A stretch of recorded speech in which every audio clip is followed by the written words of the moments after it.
Hello everyone, it's Sylvia from Fairlight Tarot. Welcome to my channel. Today I'm going to do a VR to Thea from the Garden Goddess Tarot, and it's all about black and white decks.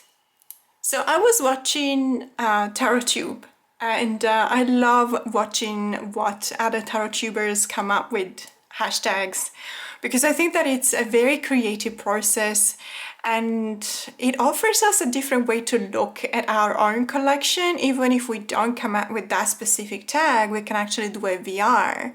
And by doing a VR, we can, as I said, look at our collection in a different way. And so I've always had this kind of a chip on my shoulder, thinking that I'm probably the only one out there that actually enjoys black and white decks, whether they're tarot decks or oracle decks. But I saw Thea's video and she was saying that she actually likes them.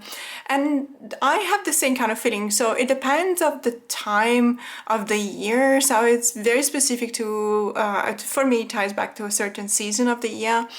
And I do live in the southern hemisphere, so we're supposed to go towards, milder temperatures and obviously shorter days. So somehow it does seem appropriate to me to pick up on this VR, because on the one hand, I loved Thea's videos, and while watching it, I was mentally picking the decks I would have chosen for that tag. But it's also kind of, the kind of decks that I'm actually going to use, if not right now, but they're definitely going to be in my next month's lineup. So let's start with the elephant in the room, not because it's an awkward deck, but because it's a really big deck. And, elephant is the right word to use for this deck. So it's a Goliath tarot deck. This is the second edition, and I've actually never seen the first edition, but I've heard that it's even bigger than this. Correct me if I'm wrong.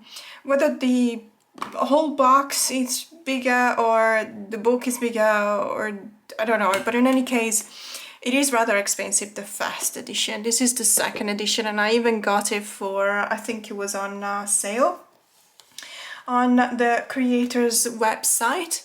And I have to say, so the creator is Australian, from I think from Queensland, if I'm not wrong, but he ships out of the US.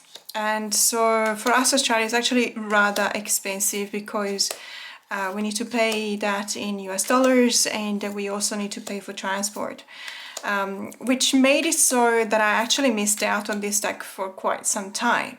But I have to say, and especially when I look at this Queen of Cups, it's just so beautiful. I love animal themed decks or nature themed decks. There are a couple of cards in this deck that kind of made me rethink my choice a couple of times, but I've done a bit of work with those cards, and I try and understand why they're kind of triggering for me.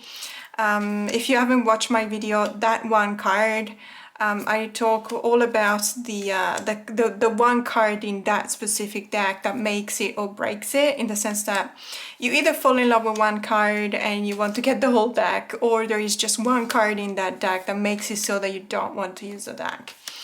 And for me, in this case, it was the Devil card, because it's a goat, but it's a a very big representation in the whole card, basically, and these are rather large cards, and it looks spirited, and I just have a really bad reaction when I look at it. But I did do some work with it, and and now I'm quite happy to use this deck. I love this wool, by the way. It's really gorgeous. So this deck is a black and white deck, however it does use a lot of shading. And I'm not an expert on this kind of art style, but I believe that there might be some charcoal kind of shading. It is a really beautiful deck. I really appreciate what has been done when it comes to the images and the animals that have been chosen, for the representation on each and every card. So I love the fact that we got an Egyptian. I used to know, I think it's called a Sphinx. The breed of this cat is called a Sphinx. I'm not entirely sure, but it's a deck. Of course, it's a deck. No, sorry, it's a cat that doesn't have any hair, and And I used to have a friend of mine, and these cats are, these breeds, especially when they're pure breeds, are very expensive. And I used to have a friend of mine back when I was little that had this cat. And I remember she had to put on sunscreen, if you believe it, like have specifically like chemicals free or something like that, toxin free kind of sunscreen on the skin whenever you know the cat was going out, because you could actually get sunburn. So I thought that was really peculiar, because my cats, they can stay under the sun, they have really thick fur and coat, and so they just don't get any damage, thankfully. And they actually love to stay in the sun because they absorb the heat out of the sun. So this is the Goliath tarot, and it's one of the few decks that we're going to have a look at today for the black and white, and I guess this is some kind of a mini collection video. So let's move on to, I'm just gonna grab them without any kind of rhyme or reason. I am, however, not going to show the decks that Thea has already shown, because otherwise, if you watch her video, and I'll make sure to put the link to her video in the description box below, but if you watch her video first and then you watch mine, there's gonna be a few repeat, like of course I have the Hermetic Tarot, or because of my love for Corrado Roy, I also have, you know, the Murderer Crows and the Dark Side of Tarot. So in this video, you're not gonna see doubles, you're just gonna see some decks that I have in my collection that are black and white, and Thea didn't show them because she probably doesn't have them in her collection. So this is the Dark Days Tarot. And the story behind this deck is it comes and goes in my collection, and if you watch my videos you will know why, because this is a square deck. The reason why I cannot deal with square decks, I cannot shuffle them, I get really nervous when I try and shuffle them, and I just you know, they turn all the way, and I don't like that. It's very unpleasant for me, and I do have OCD, and so that really is a bit of a slight trigger. I don't want to make it sound as if it's a major problem, but it was the reason why I actually rehomed this deck the first time that I got it. And then what happened was that I really missed this deck. It's so beautiful, the art style is absolutely amazing. And it is a black and white deck, but it does, even in this case, we do see a lot of shading, whether it's, you know, different kind of media used to obtain that. I think that in this case it's just probably pencils or even markers. And there is some grey in it as well, of course, but it is such a beautiful art style. I really like it, I appreciate it a lot, and it is one of those decks that you actually need, because I do use it in those dark days. We can see the Queen of Cups here, we understand what I'm talking about. So look at this deck card, it's really gorgeous. And so I just had to get it back, because I thought to myself, okay, you can do this. And it's also because I realized that it's not actually square. So it is wider than it is taller, even though not by much, I have to say. I do find that I have to be very careful when I shuffle it. But so be it. I mean, it is worth it. It's worth the effort. It's a really beautiful deck. I absolutely love it. And, you know, it's been my companion for... Look at this Four of Cups. Please look at this Four of Cups. It's been my companion deck for a lot of those darker days that sometimes we just, you know, we just want a deck that stays with us. So this is the Dark Days Tarot. And now, and again, I'm just gonna pick the ones which are next to me. This is the Black Violet Tarot by Heidi Phelps, and I have to say, I have an announcement about this deck, so big drum roll. This deck is coming up mass market. It's going to be published by Rockpool. Now, when it comes to the release date, Rockpool lately is just doing my head in, because last year it released one of the latest editions of the Seasons of the Witch oracles. I think it may have been in bulk. It probably was in bulk. I'm not sure, it could have been Maybon. But usually we get these releases at the same time as the US because Rockpool is an Australian company. But last year we actually were the last ones to get, let's suppose it's in bulk, I honestly don't remember, one of the Seasons of the Witch was released in Australia for last. Like they released it in the US, then they released it in the UK, then in Europe, and finally in Australia. And I remember seeing everyone on different channels and on Instagram talking about this deck. And I really didn't understand what happened there. And I remember going to Mind Body Spirit Festival in Sydney. And well, there's always someone from Rockpool, and try and have a conversation with them. And they really clammed up, and they didn't even say anything about the decks, and generally speaking they're really lovely. So I don't know whether there had been some problem with the distribution. That's probably what happened. In any case, the release date should be around June, July for this deck on mass market by Rockpool.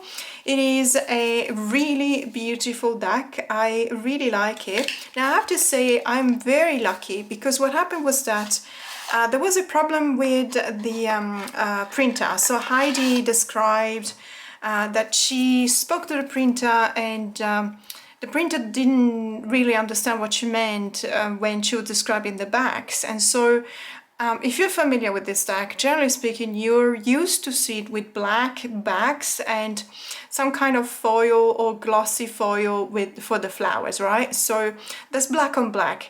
This one is white, so it's black on white basically. And this has been printed because of this mistake. Then the production was halted, and Heidi was able to solve the problem with the printer, and so they were never printed again.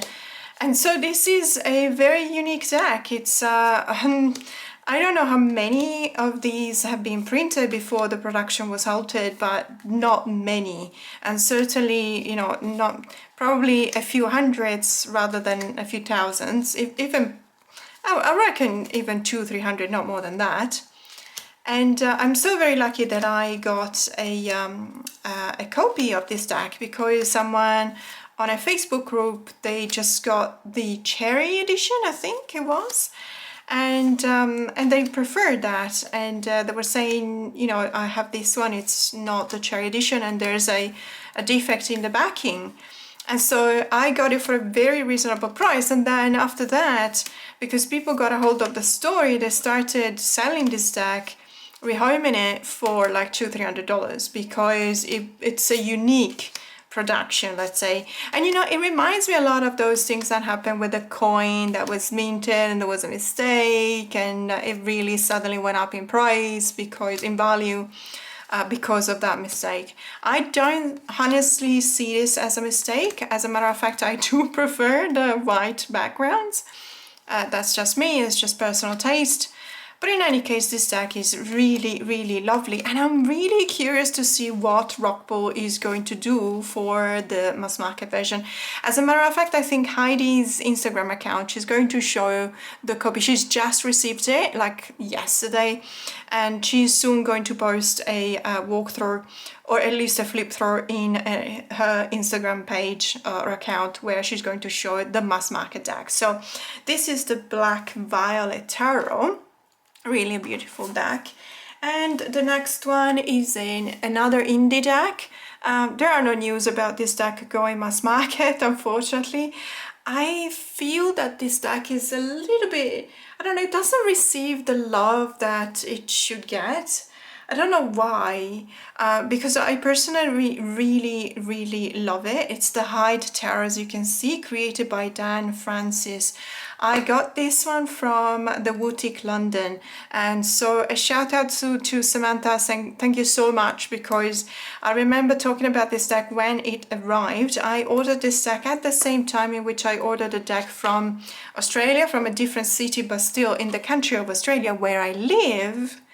And this deck, coming from the UK into Australia, actually arrived first. So that means the Royal British Mail, whatever it's called, Royal Mail probably, it actually is quicker than Australia Post. Nothing new there. If you're Australian, you will know the pain. So But I'm just, you know, I'm just joking. This is all for just making fun. Australians always make fun of everything Australian. So this is a really special deck. Why? Because the concept is called the High Tarot. The concept behind this deck is that when you go birding, or we used to call it bird watching. My husband is really into these kind of things. We've been to Costa Rica, we've been to Antarctica, and it's a paradise, it's a birder's paradise, because there's so many species. But when you go, it is best to hide yourself, because otherwise, you know, especially the rare birds would just not come into your field of vision if they feel your presence, if they see you, if they spot you. And so there's these kind of cabins that are kind of almost, I would say, covered in vegetation, and they function as hiding holes for people who go birding or bird watching.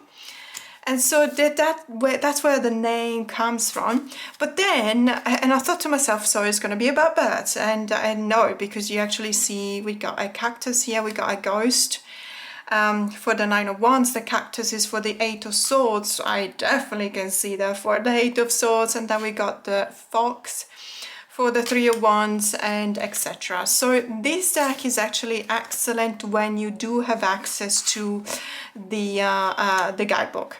The guidebook is excellent, and it really gives you the reason why, yes, indeed, the leaves represents the Seven of Swords, or the spell represents the Ten of Cups, or the fossil represents the King of Pentacles. You can use it intuitively if you want to.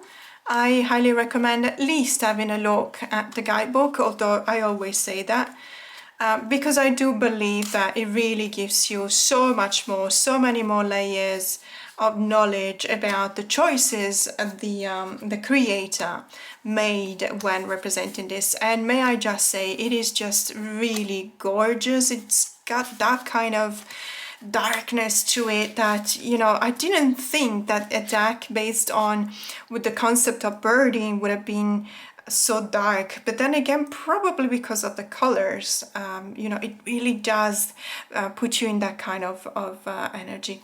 So this is the Hide Tarot. Let's have a look what I've got here. So this one is a deck that hasn't come out yet. I was lucky enough to find it and purchase it from the Rockpool stand in one of the latest Mind, Body, Spirit Festival in Sydney. This is the Oracle of Heaven and Hell by Travis McHenry. If it rings any bell, it's because it's actually the combination of two decks, two Oracle decks, the Angel Tarot. It's an Oracle deck, but it's called Tarot. So the Angel Tarot and the Occult Tarot. So the Angel Tarot obviously was talking about, well, angels, and the Occult Tarot was based on demons. So what happened was that we universally look at angels as a light side of work, and demons could be representing the dark or the shadow side of work. And so Travis did a fantastic job in putting these two together. And I have to say, even the guidebook is actually really good because it's really balanced. And the cards themselves have keywords, so you don't necessarily need to look at the guidebook, but why wouldn't you? I mean, it's always part of a deck. If you watch my channel, you will know how many times I'm actually saying to please, please, please have a look at the guidebook, because it is part of the deck. It is still manifesting the intention of the creator. As you can see, I haven't particularly used it yet because it is still in order.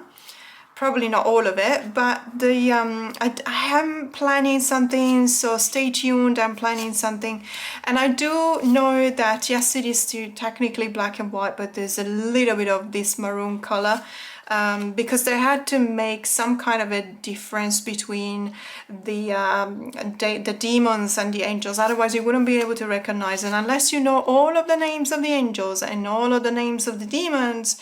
It's not that easy to recognize, and so, you know, they just put a difference in color. I have to say, this deck is one of those decks that I would definitely shuffle with reversals. I do not, almost never, shuffle with reversals, even less so an Oracle deck. But when it's double up like that, I mean, it really asks for it, doesn't it? And I do read reversals. So just to clarify, I don't shuffle reversals, but when I'm reading in a spread, I can always identify if a card should be read as a reversed meaning rather than the upright meaning, depending on the cards around it, depending on the position, depending on the question. There's a number of things.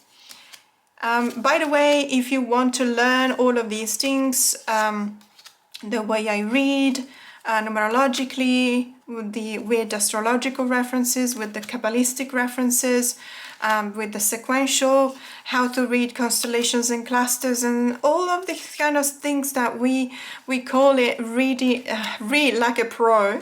I'm doing that with my members, my Sunlight and Starlight members, and we're having a lot of fun because there's a lot of things that you know, when you go down the rabbit hole with the knowledge related to tarot, we have to summarize centuries of disciplines, and obviously that, you know, it takes a while. But as I was saying, I am planning to do something with this deck because I have a couple of tarot decks that I want to pair up with this. That may actually, you know, it may show us heaven and hell with a different kind of a art style. So I'm really looking forward to that. And this is another one of my, let's say, black and white decks. Moving on to the next one. This is a majors only, and it's a mass market deck. To be honest with you, I never see this deck. I don't know why. I mean, it's so beautiful. It's the Yas and Gus Tarot. It's the Los Carabao publication, but it's rather large and it came out last year. And obviously it is based on Yas and Gus artwork. Yas and Gus artwork was also taken to produce another deck by Los Carabao, which now the name actually escapes me. But it was a full tarot deck of 78 cards. So if you Google it, I'm sure you'll find it. It's really, really beautiful. But I have this one, first of all, because I couldn't find the full one, but I would have gotten this one anyway. It is one of the most beautiful majors only decks that I've got. And I've got all sorts of in Menegello decks when it comes to majors only. So let me tell you, it means that I really, really love it. And the fact that I love it so much depends on the level of details in these cards. And I really appreciate how bigger the cards are than normal tarot size, because you can really spend time looking at all of this.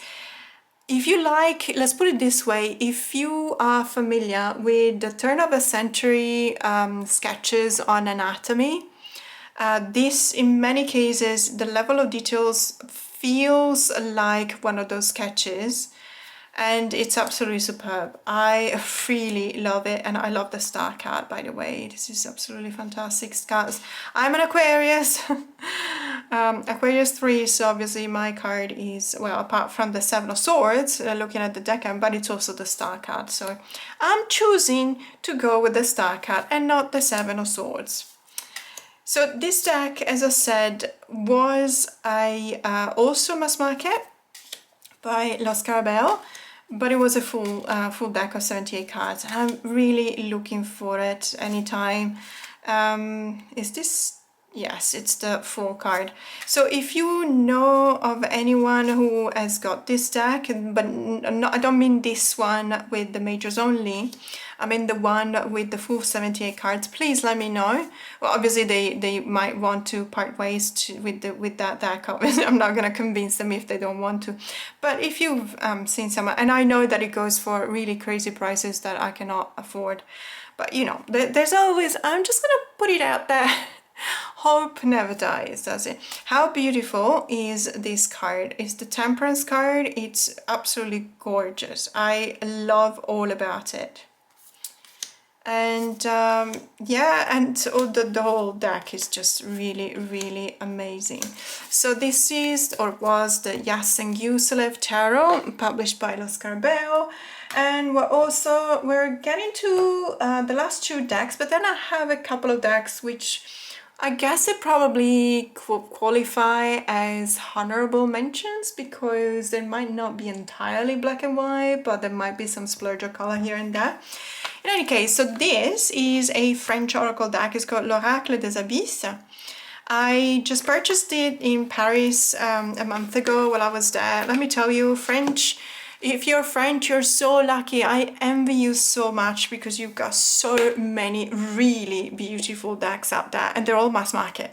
It's crazy. It's crazy. I mean, look at this one. Look at the product value. It's really beautiful with this kind of a I would call it blurple because it's blue but purple at the same time, but I'm just realizing now through the lens is actually looking just blue. I can assure you it does have a bit of a tint towards purple. So it's a really beautiful deck, excellent product value. There's a really nice book. It's 50 something cards, so you know it's more than 44. That makes us happy. And it's just really beautiful. I mean, it's got plenty of keywords. It's got a title, a keyword, and a message at the bottom. And it's obviously because it's called L'Oracle des Abysses, it's referred back to the abyss. You know, it's just thematic, obviously. But this deck pairs absolutely wonderfully with the Octopus Tarot.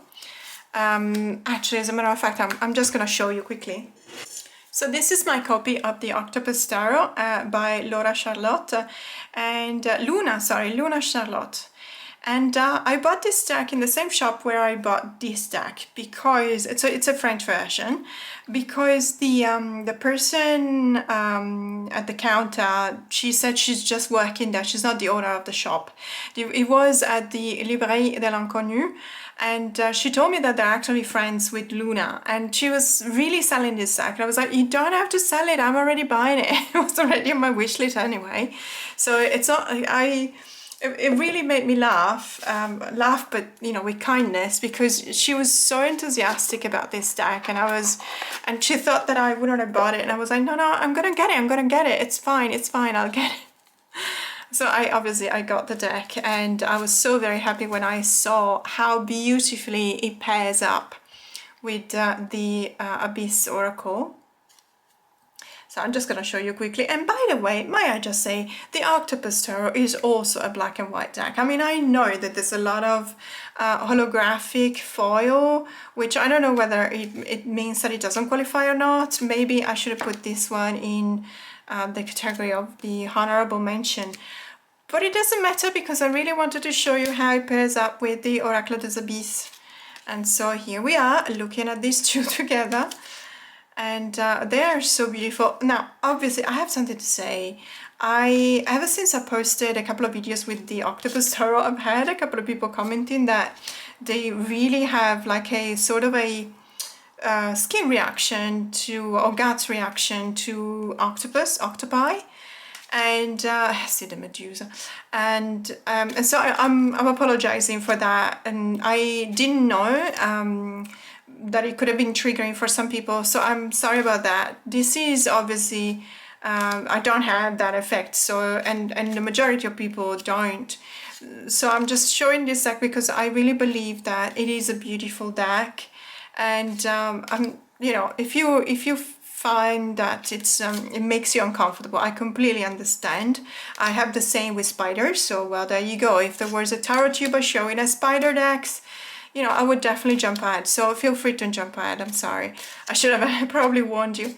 But this deck these two decks actually together are really, really beautiful. And as I said, I mean, let's face it, this is a black and white. I decided right now it's a black and white deck. So we're actually happy to show it in this category, in this mini collection video. And of course, I was just waiting for it. I was waiting for the card with the octopus. You know, with the other two octopi. So we've got the, so in French is pieuvre, which is basically the French word for octopus, but it also shows with adaptation. And so it says 1,000 tentacles at my disposal. So it's basically the possibility to adapt to any kind of situation because we are so resourceful, you know, and it's between the hangman or the hanged one and the 9 of cups. And how beautiful is this message? Because indeed, when you face a dire situation, but you look at your resources in a different way, obviously you reach that kind of peace of mind, and also you start